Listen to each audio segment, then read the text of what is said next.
Bien, bueno, vamos a explicar. Esta es una locomotora, realmente es una modelo como una Big Boy, pero va al revés. No que vaya al revés, sino que la cabina la tiene en la parte de adelante en lugar de tenerla aquí.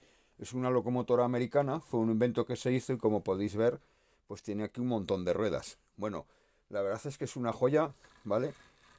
Y está reparada perfecta, ¿vale? Esta locomotora, pues veis, la cabina es esto y realmente su manera de trabajar pues sería esta, ¿vale?